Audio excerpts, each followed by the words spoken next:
ఈ భూప్రపంచం మీద సిలువలు 3 రకాలుగా ఉన్నాయి. ఒక సిలువ, దాని పేరేంటో తెలుసా? ఆకారపు సిలువ, ఇమేజ్ క్రాస్ అని అంటారు. చర్చ్ బిల్డింగ్ మీద పెట్టారు సిలువ,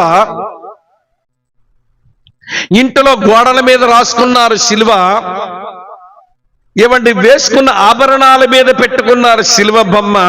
కొంతమందిని చూస్తానండి, ఉంగరం మీద సిలువ బొమ్మ వేసేసుకొని వాళ్ళ కష్టం వచ్చినా బాధలు వచ్చినా ఆ సిలువ బొమ్మను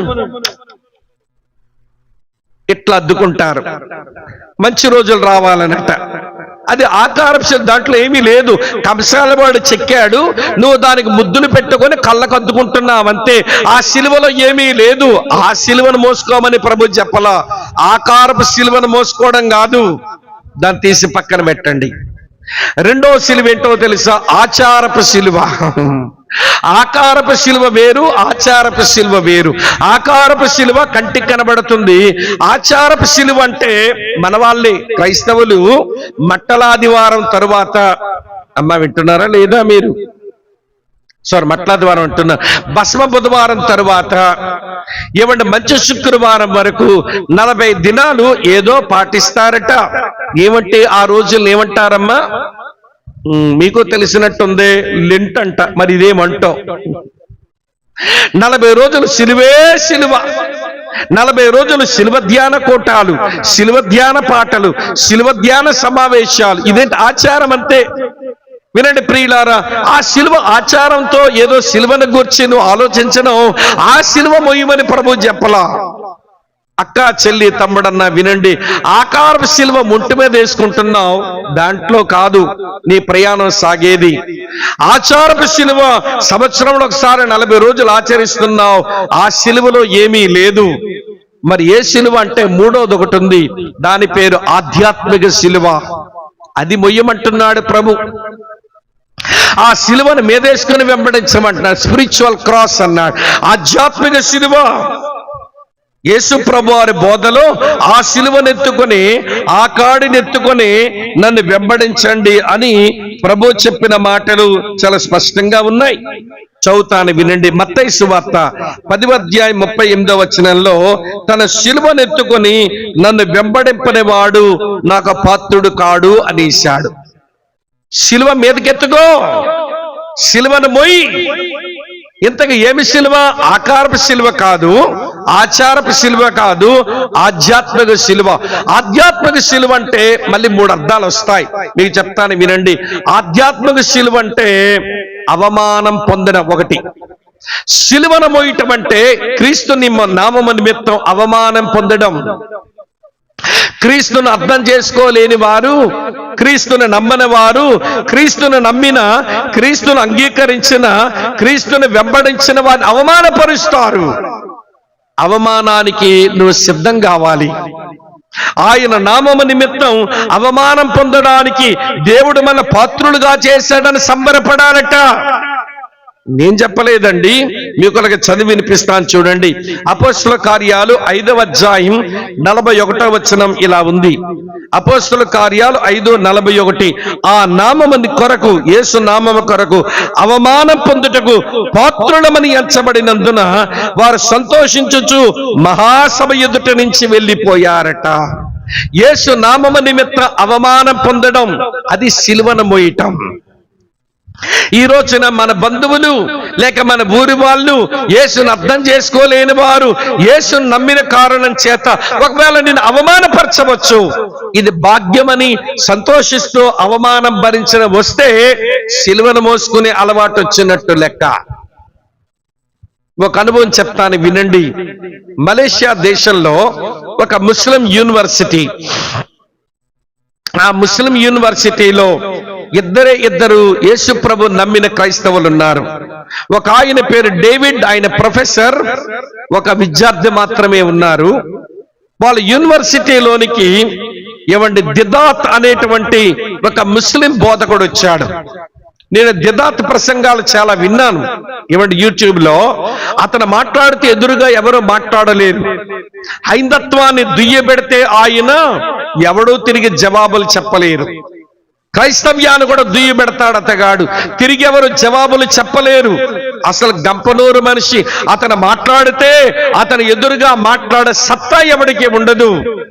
అటువంటి దిదాత్ మలేషియా యూనివర్సిటీకి వచ్చి ఒక సమావేశం పెట్టి ఆ సమావేశంలో నిలబడన్నాడట. దేవుని యొక్క వాక్యమైన బైబిల్ని వీళ్ళు దేవుని వాక్యం అని అంటారు కదా క్రైస్తవులు, ఈ బైబిల్ దేవుని వాక్యం అని ఎవడైనా నమ్ముతున్నాడా అన్నాడంట. అంటే ఒకే స్టూడెంట్ ఉన్నాడు, ప్రొఫెసర్ డేవిడ్ గారు ఉన్నారు. వీళ్ళకి ఒంట్లో రక్తం ఉడుకుతుంది. అవును, బైబిల్ వాక్యం దేవుని వాక్యమే. వీడేంటి గంపను వేసుకొని ఈ బైబిల్ వాక్యం దేవుని వాక్యం అని నమ్మేటోళ్ళు ఎవరెంత చేయొద్దండి అన్నాడని, ప్రియులారా, ఒంట్లో రక్తం ఉడకగా అది దేవుని వాక్యం అని తెలిసిన ప్రొఫెసర్ డేవిడ్ గారు ఇలాగ చెయ్యి పైకెత్తారట. ఎత్తగానే మన ముస్లిం యూనివర్సిటీలో కూడా బైబిల్ దేవుని వాక్యం అని నమ్మేవాడు ఒకడు ఉన్నాడా? మళ్ళీ ఆశ్చర్యంగా ఉందే. కమన్ టు ద డయాస్, మీరు వేదిక మీదకి రండి అని అతను పిలిచాడు. ప్రొఫెసర్ డేవిడ్ గారు అంటే యూనివర్సిటీలు అందరికీ ఆయనంటే చాలా ప్రేమ.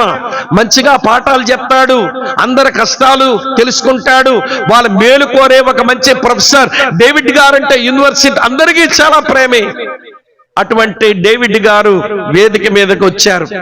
రాగానే దిదాత్ అడుగుతున్నాడు, బైబిల్ దేవుని వాక్యమని మీరు నమ్ముతున్నారా అంటే డేవిడ్ అయ్య గారు అన్నారట, ఓఎస్, బైబిల్ దేవుని వాక్యమే అన్నాడు. అనగానే దిదాత్ చేసిన పనింటో తెలుసా? ఎవడి చెయ్యతో లాగి పెట్టి పాటమనొక లెంపకాయ కొట్టాడు. ఒక్కసారి స్టేడియంలో ఉన్న కాన్ఫరెన్స్ హాల్లో ఉన్న స్టూడెంట్స్ దిగ్గులు లేచి నిలబడ్డారు. ఈడెవడరా మన యూనివర్సిటీకి వచ్చి మన ప్రొఫెసర్ ని మన కళ్ళ ముందే గోపు మీద కొట్టి అవమానపరిచాడని ఒకసారి లేచి నిలబడిపోయారు అందరూ. దిదాత్ అన్నాడు, కూర్చోండి అని చెప్పి మళ్ళీ ఇతని వైపు తిరిగి అన్నాడు, మీ దేవుడు బైబిల్లో ఒక చెంప మీద కొడితే ఒక చెంప చూపించమన్నాడు కదా, మరి వేరే చెంప చూపిస్తావా? కొడతానన్నాడు. ప్రొఫెసర్ డేవిడ్ అన్నాడు, ఓ ఎస్, కొట్టుకో అన్నట్టుగా అతని ముందు నిలబడ్డాడు. తెల్లటి దొర మొదటి చెంప దెబ్బకే ముఖమే ఎరుపెక్కిపోయింది, కళ్ళలోంచి నీళ్లు వచ్చేస్తున్నాయి. తన స్టూడెంట్స్ ముందు అవమానం అయిపోయాడు. ఏమండి, అలా నిలబడి ఉంటే వీడు మండ తిరిగేసి ఈ చెంప మీద మరొక దెబ్బ కొట్టేశాడు. కొట్టేసిన తర్వాత ఇంకా బైబిల్ దేవుని వాక్యమే నమ్ముతున్నారా అన్నాడంట దిదాత్. ఓఎస్, నమ్ముతున్నానన్నాడు. అయితే మీ బైబిల్లో ఇలా రాసి ఉంది కదా, ఎవడైనా మీ ఒంటి మీద వస్త్రం అడిగితే ఇమ్మనుందిగా, ఇస్తావా నీ బట్టలు అన్నాడట. ప్రొఫెసర్ డేవిడ్ అందరూ క్షమించండి అని వారి క్షమాపణ కోరి తన ఒంటి మీద ఉన్న షర్టుని ఇవ్వండి, తన కింద ప్యాంటుని తీసి మడత పెట్టి దిదాత్ చేతిలో పెట్టాడు. దిదాత్ చేతిలో పెట్టాడు. పై వస్త్రం అడిగితే ఇవ్వడం కాదు, లోపల వస్త్రం అడిగితే కూడా ఇమ్మనుంది కదా మీ బైబిల్లో, మరి బైబిల్ దేవుని వాక్యం అని నమ్ముతున్నా కాబట్టి లోపట్టిస్తావా అన్నాడంట. స్టూడెంట్స్ అందరికీ వందనాలు చెప్పి నన్ను క్షమించండి, మరి ఆయన అడుగుతున్నాడు గనక ఏమీ చెయ్యలేనని ఏమండి పైన బనీని కూడా తీసి మడత పెట్టాడు. ఆడపిల్లలున్న కారణం చేత కింద డ్రాయి రెప్పలేకపోయాడు. ఏమండి అది కూడా మడత పెట్టి చేతిలో పెట్టి కిందది కూడా ఇప్పమంటావా అన్నాడంట. దిదాత్ అన్నాడు, వద్దులే అన్నాడు. ఇక్కడ దిదాత్ గెలిచాడా, డేవిడ్ గారు గెలిచారా? ఇప్పుడు లెక్కలో మాట కాదది. కొట్టబడ్డాడు, అవమానపరచబడ్డాడు, దిగంబరగా మనుషుల ముందు అయిపోయాడు. ఇప్పుడు డేవిడ్ గారు కళ్ళ నిండా నీలెక్కగా ముఖమంతా ఎరుపెక్కిపోగా బాధతో అలాగా రూమ్కి వెళ్ళి ఛాంబర్లోకి వెళ్ళి తన కుర్చీ మీద ఉన్న టవల్ తీసుకుని నడుము కట్టుకోగాని దిదాత్ ఒక్కడే మిగిలిపోయాడు అక్కడ స్టేజ్ మీద. విద్యార్థులందరూ కూడా ఛాంబర్ దగ్గరికి వచ్చేశారు. సార్, వాడెవడో వచ్చి ఆఫ్రికా నుంచి మన యూనివర్సిటీలోకి వచ్చి మాటలు చెప్పడానికి వచ్చినాడు, మిమ్మల్ని అంత అవమానపరిస్తే మీరు ఎట్లా భరిస్తున్నారు సార్? మాకు అవకాశం ఇవ్వండి, వాడు సంగతి తెలుస్తామంటున్నారు. ప్రొఫెసర్ డేవిడ్ గారు అంటున్నారట, ఆయన ఏమీ చెయ్యొద్దు, ఆయన తెలియక అట్లా చేశాడు, నేను అవమానం పొందిన నా యేసు నామం కొరకు అవమానం పొందానని నాకు భలే సంతోషంగా ఉంది అని చెప్పి యేసుని గురించి సువార్త చెబితే ఆ వచ్చిన విద్యార్థుల్లో ఆ దినమున వచ్చిన వాళ్ళు ఒక 22% మంది విద్యార్థులు యేసు ప్రభు దేవుడని విశ్వాసం ఉంచారంట ముస్లిమ్స్. హల్లెలూయా. ఇది ఎందుకు చెప్పారో తెలుసా? యేసును నమ్మినందుకు వీధోళ్ళు చిన్న అవమానపరిచారు, నిన్ను తట్టుకోలేకపోతున్నావే. యేసును నమ్మినందుకు ఒకవేళ నేను గ్రామం నుంచి వెలేస్తారేమో, తట్టుకోలేకపోతున్నామే. అక్క చెల్లి తమ్ముడన్నా వినండి, ఈ భూమి మీద మన యాత్రికులు పరదేశులమే, మన యాత్ర ముగింపు మరణంతో అయిపోతుంది. అయితే యాత్ర చేస్తున్నప్పుడు సిలువను మోసుకుంటూ మనం యాత్ర చెయ్యాలి. సిలువ అంటే మొదటి మాట అవమానం, ఇది ఒకటి. రెండో సంగతి చెప్తాను. సిలువ అంటే అర్థం ఏంటో తెలుసా? శ్రమండి, శ్రమ అంతే. యేసుని నమ్ముకోవడం అంటే సుఖం కొరకు నమ్ముకోవడం కాదు. యేసుని నమ్ముకోవడం అంటే స్వస్థతల కొరకు నమ్ముకోవడం కాదు. యేసుని నమ్ముకోవడం అంటే సరదాల కొరకు నమ్ముకోవడం కాదు. యేసుని నమ్ముకోవడం అంటే శ్రమ పడ్డానికి నమ్ముకోవడం. నేను చెప్పలేదు, యేసయ్యే చెప్పాడు. కావాలంటే చూడండి, యోహాను సువార్త 16వ అధ్యాయం నేను చదువుతున్నాను, 33వ వచనం. యోహాను 16:33. నా యందు మీకు సమాధానము కలుగునట్లు ఈ మాటలు మీతో చెప్పుచున్నాను. లోకములో మీకు శ్రమ కలుగును, అయినను ధైర్యం తెచ్చుకోండి. తోటి గ్రామస్తుల వలన, తోటి బంధువుల వలన, మన కనబడుతున్న లోకములో లోకస్తుల వలన మన శ్రమ కలుగును, అయినా ధైర్యం తెచ్చుకోండి. యేసయ్య దగ్గర ఆ మాట విన్న పేతురు కూడా అది ఎంత వంటబట్టిందో గాని ఆయన కూడా ఇలా రాశాడు. మీ కొరకై చదువుతాను వినండి. 1 పేతురు 4వ అధ్యాయంలో, పేతురు రాసిన మొదటి పత్రిక 4వ అధ్యాయంలో చదువుతున్నాను చూడండి ప్రియులారా. ఇలా ఉంది, చాలా మంచి మాట. మీ కొరకై చదువుతున్న 16వ వచనం. 1 పేతురు 4:16 చూడండి. ఎవడైనను క్రైస్తవుడు అయినందుకు బాధ అనుభవించిన ఎడల అతను సిగ్గుపడక ఆ పేరును బట్టి దేవుని మహిమపరచవలెను. నువ్వు క్రైస్తవుడు అయినందుకు నీ ఊరు వారు, నీ వీధి వారు, నీ బంధువుల వలన ఒకవేళ బాధ అనుభవించవలసి వస్తే, నాకు తెలిసి తీర ప్రాంతాల్లో మీ పితరులు యేసును నమ్మిన కారణం చేత కొన్ని బాధలు అనుభవించిన సాక్ష్యాలు నేను విన్నాను. ఎప్పుడో తుమ్మలపెంటకు వచ్చా, ఏమండి చిన్నాయపాలానికి వచ్చా, అక్కడేమో ముత్తుగూరుకు వచ్చా, ఇంకేమో 2-3 ఊర్లు వచ్చా, ఈ రోజు ఈ ఊరు వచ్చా. ఈ ఊరుకు వచ్చినప్పుడు మీరు ప్రభువును నమ్మిన మీ పితరులు, అంటే మీ తాతలు, మీ తండ్రులు, వాళ్ళు యేసును నమ్మినందుకు వాళ్ళు చాలా బాధలు అనుభవించారట. కాలు పొందిన బాధలు మీకేమైనా కీడు తెచ్చాయా? ఈ రోజున చదువుకోవాలా, మీరు మంచి నాగరికతతో బతకాలా, 10 మందిని ప్రేమించాలా, సాటి మనిషికి మనం దీవెనకరంగా ఉండాలని ఒక మంచి మనస్తత్వంలోకి దేవుడు మిమ్మల్ని తెచ్చాడంటే వాళ్ళు పొందిన బాధల ఫలితం మీరు అనుభవించడం లేదా? మళ్ళీ నీకు బాధలు వచ్చాయి, నువ్వు కురింగిపోతే ఎట్లా? మన బాధలు అనుభవించడానికే పిలువబడ్డాం, మన శ్రమలు అనుభవించడానికే పిలువబడ్డాం. యేసయ్య అన్నాడు, లోకములో మీకు శ్రమ కలుగును, అయినా ధైర్యం తెచ్చుకోండి. మీ చుట్టుపక్కల ఉన్న మనుషుల వలన మీరు బాధలు అనుభవించవలసి వస్తే ఆ బాధలు బట్టే దేవుని మహింపరచండి, మీ బాధలు మీకు తేలికైపోతాయి అంటున్నాడు పేతురయ్య. అయితే ఒక విషయం తెలిసినా, ఎంత శ్రమ వచ్చినా, ఎన్ని బాధలు వచ్చినా, ఎన్ని కష్టాలు వచ్చినా అవి కొంచెం కాలమే ఉండేవట. దీని తరువాత గొప్ప ఆశీర్వాదం ఉంటుందన్నాడు. చదువుతాను చూడండి ఇక్కడే. 1 పేతురు 5వ అధ్యాయం 10వ వచనంలో, 1 పేతురు 5:10లో, తన నిత్య మహిమకు క్రీస్తునందు మిమ్మల్ని పిలిచిన సర్వ కృపానిధియగు దేవుడు కొంచెం కాలం మీరు శ్రమపడిన పిమ్మట తానే మిమ్మల్ని పూర్ణులుగా చేసి స్థిరపరిచి బలపరచును, యుగ యుగములకు ప్రభావమైన కలుగునుగాక. ఆమేన్. కొంచెం కాలమే తల్లి నీకు శ్రమ, కొంచెం కాలమే సహోదరుడా నీకు బాధ. ఆ కొంచెం కాలం తీరిన తర్వాత దేవుడే మిమ్మల్ని పూర్ణులుగా చేస్తాడట, దేవుడే మిమ్మల్ని స్థిరపరుస్తాడట, దేవుడే మిమ్మల్ని బలపరుస్తాడట. అమ్మ వింటున్నారా? నేను రాత్రి ఆరంభంలో చెప్పాను, అరకు వ్యాలీ నుంచి వినండి ఒక గ్రామానికి వెళ్ళానని చెప్పాను. అక్కడ నుంచి మరొక 23 కిలోమీటర్ల దూరంలో మరో గ్రామానికి ఒక మందిరం కట్టుకుంటే అక్కడ వెళ్ళవలసి వచ్చింది. వింటున్నారా లేదా? ఆ గ్రామానికి వెళ్తే ఈ గన్నెల గ్రామస్తులే ఇంతమంది చదువుకొని నాగరికత కలిగి మంచి జీవితాలు జీవిస్తున్నారు, వీళ్ళే గొప్పలనుకుంటే ఆ లోపల 23 కిలోమీటర్ల లోపల లోయలో ఉన్న అడవిలో ఉన్న మనుషులు వీళ్ళకంటే చాలా బాగున్నారు, వీళ్ళకంటే చాలా బాగున్నారు. నేను వాళ్ళ ఊరికి వెళ్తే వాళ్ళ యొక్క సాంప్రదాయం ప్రకారం దింసా డాన్సులు వేశారు.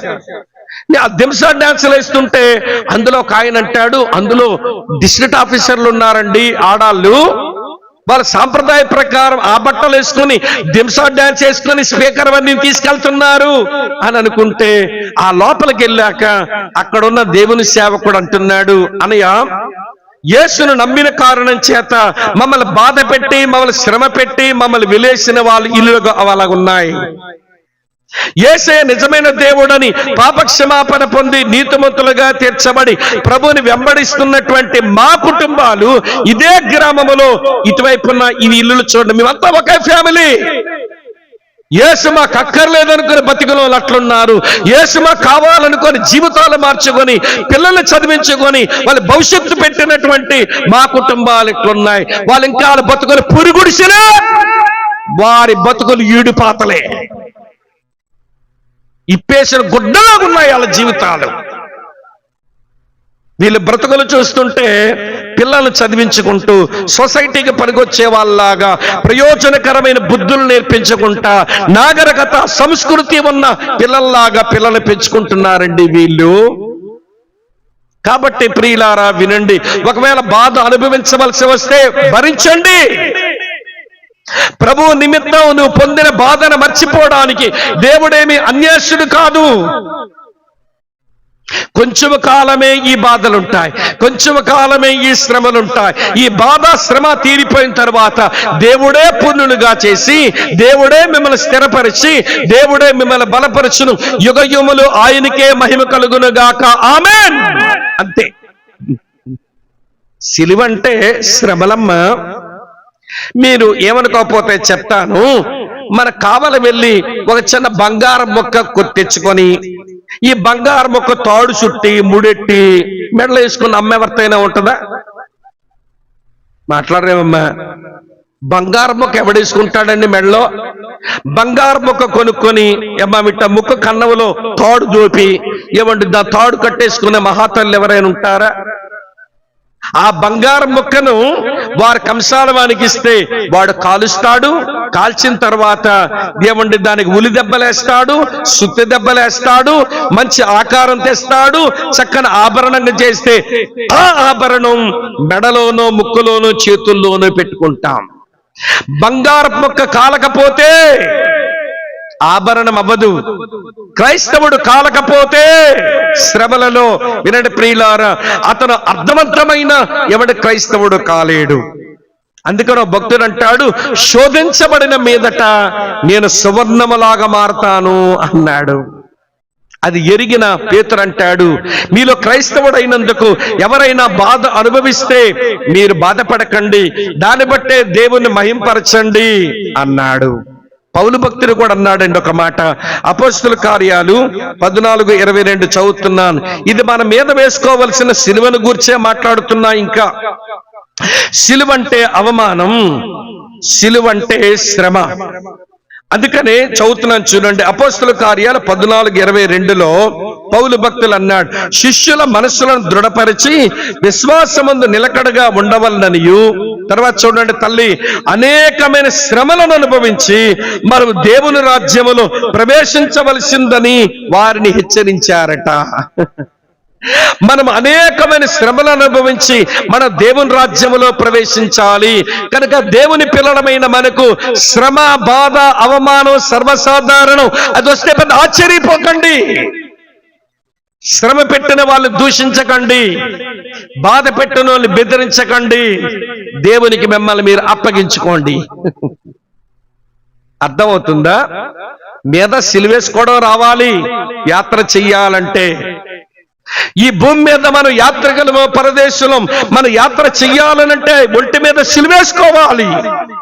సిలువంటే అవమానం ఒక మాట, సిలువంటే శ్రమ రెండో మాట, మూడో మాట చెప్తాను. సిలువంటే మరణం మూడో మాట. సిలువను మోసుకొని ప్రభువుని వెంబడించడం అంటే మరణించడమే. ఒక విషయం చెప్పనా, క్రైస్తవుడు అంటే ప్రతిరోజు చచ్చేటోడు. మనం ఒకసారి చచ్చే వాళ్ళం కాదు, మనం దినదినము చనిపోయే వాళ్ళం. దేవునికి వ్యతిరేకమైన పాపం, దేవుణ్ణి ఆయాస పెట్టేటువంటి బలహీనతలు ఏదైనా మన జీవితంలో కనబడుతుంటే మనం దినదినము చచ్చిపోయే వాళ్ళమట. నేను చెప్పలా, బైబిల్ చెప్పింది. నా అనుభవం అదే కావాలి, మీ అనుభవం కూడా అదే కావాలి. చూపిస్తాను రండి. కొరింథీయులకు రాసిన, చదువుతున్నాను ప్రియులారా, మొదటి పత్రిక 15వ అధ్యాయంలో మీ కొరకే చదువుతున్నాను 31వ వచనం. మొదటి కొరింథీ 15:31 చూడండి. మన ప్రభువైన క్రీస్తు యేసునందు మిమ్మల్ని గూర్చిన కలిగున్న అతిశయముతోడు నేను దినదినము చనిపోవచ్చున్నాను. ఏంటమ్మా, నాకు నిన్న భలే కోపం ఉండేది కానండి, ఈరోజు కోపానికి చచ్చిపోయానండి. ఈరోజు చావు వచ్చింది నాకు. నిన్నటి రోజున మత్సరం ఉండేది కానండి, ఈరోజు ఆ మత్సరానికి చచ్చిపోయానండి. ఎదుటి వాళ్ళకి మేలు జరిగితే చూడలేకపోయేవాడినండి మత్సరంతో, కానీ ఈరోజు అట్లా లేనండి. ఈరోజు నేను చచ్చిపోయాను. దేవునికి వ్యతిరేకమైన, దేవునికి హేయమైన గుణాలు ఏమైనా నా లోపల పుడుతుంటే నేను దినదినము చనిపోవచ్చున్నానండి. నేను ఒక ఆయన్ని ఎరుగుదును. రాత్రి అల్లూరు నుంచి ఎవరో దేవుని దాసులు వచ్చారు, మాతో భోజనం చేస్తూ ఒక ఆయన మీ గురించి చెప్పారయ్యా అన్నారు నాతో. ఆయన ఆదిలాబాద్ ప్రాంతంలో నక్సలైట్ల మధ్య తిరిగే మనిషి. మరి దేవుని సువార్త విని మారు మనసు పొందాక అటు నక్సలైట్ల మధ్య, పోలీసుల మధ్య ఉండే ఇబ్బందులు తట్టుకోలేక జనజీవన స్రవంతిలోకి వచ్చి మనుషుల్లో కలిసిపోయి ఆయన ప్రభు నమ్మాడు గనక సేవ చెయ్యాలనే భారం ఉంది. కానీ సేవ చేయడానికి వాక్యాలు చెప్పేటంత చదువు, వాక్యాలు చెప్పేటంత సామర్థ్యం లేదు. కానీ జానపద పాటలు పాడతాడు, తబలా క్షమించారు, కంజర వాయించుకుంటూ చక్కగా పాటలు పాడే నైపుణ్యం ఉంది.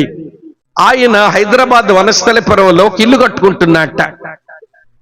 మన ఇల్లు కట్టుకుంటుంటే ఇటుక, సిమెంటు, ఏమండి అమ్మ, ఇసుక, వింటున్నారా లేదా?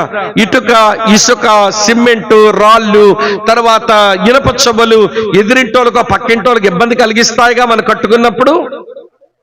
ఎదిరింటి ఆవిడంట ఊరికే ఆడిపోసుకుంటుందట. ఆవిడ ఇల్లు కట్టనట్టు, ఆవిడ ఇల్లు కట్టినప్పుడు ఎవరికి బాధలు ఉండనట్టు. నీ ఇల్లు కట్టుకున్నప్పుడు మిగిలిన వాళ్ళంతా బాధలు అనిపించారు కదా నిన్ను బట్టి. ఈ రోజు ఎవరో ఇల్లు కట్టుకుంటున్నారు, కొంచెం ఇబ్బంది వస్తే తట్టుకోవచ్చుగా, ఇల్లు కట్టడం అయిపోతే ఇబ్బంది ఉండడు కదా. కానీ ఆవిడ గంపనూరు ఆవిడ అన్నమాట, నీ టైపే. ఇక ఊరకనే తిడతా ఉంటుందట. ఒకరోజు దేవుని సేవడు ఇంట్లో ఉన్నప్పుడు ఆవిడ తిట్లకు మొదలు పెట్టింది. భార్య అంటుంది, ఏమండి ఈ రోజు కాదండి ఆవిడ తిట్టడం, మీరు సేవకని ఆ ఊరు ఈ ఊరు మీటింగ్లే పోతారు కానీ ఈవిడ ఎప్పుడు ఎలాగే తిడుతుందండి. ఈ రోజు మీరు ఇంట్లో ఉన్నప్పుడే తిట్టిందండి. మీరు లేవండి, మీరు ఎల్లండి, మీరు అడగండి, దాని సంగతి చూడండి, గోపు మీద ఒకటి కొట్టాలి మీరు ఈవేళ అని గిలుతుందంట భర్తకి. కొంతమంది భార్యలు ఉంటారు, వీళ్ళు అడగరు, వీళ్ళు చేయరు కానీ భర్తలు గిలుతారు. వీళ్ళ పేరు గిల్లుడు రానీలు. నువ్వు అడగొచ్చు కదమ్మా, ప్రతిరోజు తిట్లు వింటున్నావు కదంటే, దాని నోట్లో నోరు పెడితే నా బతుకైపోద్ది, అది చేయి చేసుకుని కూడా కొట్టుద్దేమని ఈవిడికి భయం. అందుకే భర్తను ఏం చేస్తుంది, గిలుతుంది బాగా. ఇక తట్టుకోలేక ఇక ఏదో చేద్దామని లేచి నిలబడి ఇంట్లోంచి బయటికి వెళ్ళాడంట. వెళ్ళగానే భార్య అనుకుందట, మా ఆయన కోపం వచ్చింది, వెళ్తాడు, అడుగుతాడు, అది నోరేసుకుని పడిపోద్ది, మా ఆయన గోప మీద కొడతాడు, దాని బుద్ధి వస్తుందని ఈవిడ అనుకుంటుందట. అనుకుంటే మనడు ఇంట్లో నుంచి బయటకు వచ్చి అలాగా ఆవిడ ఇంటికి వెళ్ళి అడగకుండా తిన్నగా వీధి చివరికి వెళ్తున్నాడట. ఈవిడ బయటకు వచ్చి చూసింది, ఏమొచ్చింది అతగాడికి, పోయేది అడుగుతాడు అనుకుంటే అటు పోయాడేంటి అనుకొని చూస్తుంటే ఆ వీధి చివర ఉన్న ఫ్యాన్సీ దుకాణానికి వెళ్ళి 2 లీటర్ల థమ్సప్ బాటిల్ కొనుక్కున్నట్ట. కొనుక్కున్న బాటిల్ పట్టుకుని వస్తున్నాడు. ఇతగాడికే మైదా రొగోరా, దాని సంగతి ఏదో చూడరా అంటే వెళ్ళి 2 లీటర్ల థమ్సప్ బాటిల్ కొనుక్కుని వస్తున్నాడు ఇతగాడని అనుకుని ఈవిడ గమనిస్తుందంట. ఆరు బయట నిలబడి ఆ 2 లీటర్ల థమ్సప్ బాటిల్ కొనుక్కుని వచ్చిన పెద్ద మనిషి ఆయన తన ఇంట్లోనికి రాకుండా ఎదురింటి ఆవిడ ఇంటి ముందుకు వెళ్ళాడంట. వెళ్ళి అక్కా అని పిలిచాడంట. ఏదో దెబ్బలాటకు వచ్చాడని అనుకుని గబగబచ్చి ఏ అందట. 2 గంటలు అరిసేవక్క, దాహం వేసి ఉంటుందని థమ్సప్ బాటిల్ కొన్నానక్క, తాగక్క అన్నట్టు. ఏమయ్యా సాయిలన్నా, నిన్నే కదయ్యా తిట్టాను ఎంతసేపు, మీ ఆవిడని తిట్టాను కదయ్యా, థమ్సప్ బాటిల్ ఇచ్చి తాగనంటావేంటి, నువ్వెప్పుడు తిట్టావక్క నన్ను అంటున్నాడు. అయ్యా ఎంతసేపు తిట్టాను, నిన్ను నీ భార్యను తిట్టాను కదయ్య అంటే, నేనెక్కడ బతికున్నానక్క, యేసులో ఎప్పుడు చచ్చిపోయాను కదక్క, నీ తిట్లు నాకేం తగలలేదు అంటున్నాడట పెద్ద మనిషి. రాజమండ్రిలో దగ్గర ఆయన సాక్ష్యం చెప్తే విని నేను మీతో చెబుతున్నాను ఈ మాట. అదండి చావడం అంటే. నీ కోపం ఎక్కువ, నీకు మత్సరం ఎక్కువ, నీకు అసూయ ఎక్కువ, ఎవరు ఎదుటి వాళ్ళు ఏదంటే తట్టుకోలేవు, తిరగబడిపోతావు. ఇవన్నీ దేవునికి హేయమైన గుణాలు. దినదినమూ చనిపోవాలి. అది సిలువను మోయడం అంటే. మెడలో సిలువేసుకుంటే సిలువ కాదు, ఉంగరానికి సిలువెట్టుకుంటే సిలువ కాదు. ఏమండి మీ ప్రాంతాల సంగతి నాకు తెలియదు కానీ మా ప్రాంతాల్లో అమ్మ వింటున్నారా, ఏమంటే కొంతమంది ఆడాళ్ళు పుస్తులు తాడబోతే సిలువ బొమ్మ వేసేసి స్నానం చేయగానే పుస్తులు పట్టుకొని కళ్ళ కబ్బేసుకొని ముద్దులు పెట్టేస్తున్నారు సిలువకి. ఏంటమ్మంత భక్తి అంటే, అలా ఆయనకి క్షేమంగా ఉండాలని సిలువ బొమ్మలున్న పుస్తుల తాడుకి మొక్కుతుందంట మహాతల్లి. ఎదుగున్న భర్తకేమో పాపిస్తోడు పాపారం అంటుంది. మళ్ళీ ఎదురుగా ఉన్న భర్తను గౌరవించడం చేత కాదు కానీ పుస్తుల తాడు మీద ఉన్న సిలువకు మొత్తలు పెట్టేసి ముద్దులు పెట్టేసి భర్త క్షేమం కొరకు దేవునికి ప్రార్థనలు చేస్తున్నారు. ఏమి నంగనాచివే నంగనాచక్క. సిలువను మోయటం అంటే ఆకారాలు పెట్టుకోవడం కాదు, సిలువను మోయటం అంటే ఆచారాలు పాటించడం కాదు. సిలువను మోయటం అంటే క్రీస్తు కొరకు అవమానం పొందడానికి, క్రీస్తు కొరకు శ్రమ బాధ అనుభవించడానికి, క్రీస్తు కొరకు అనుదినము బాధలు అనుభవించడానికి దేవుణ్ణి వెంబడించిన తీర్మానం చేయటమే సరైన యాత్రా జీవితం. దాని కొరకు ప్రభు పిలుస్తున్నాడు. మేము ప్రయాణమైపోవచ్చున్నా మాతో రండి, మాతో రండి. మా ప్రయాణములో మా మీద సిలువేసుకొని మేము వెంబడిస్తున్నాము, మా మీద సిలువను వేసుకొని మేము ప్రభువుని వెంబడిస్తున్నాము, యాత్ర చేస్తున్నాం.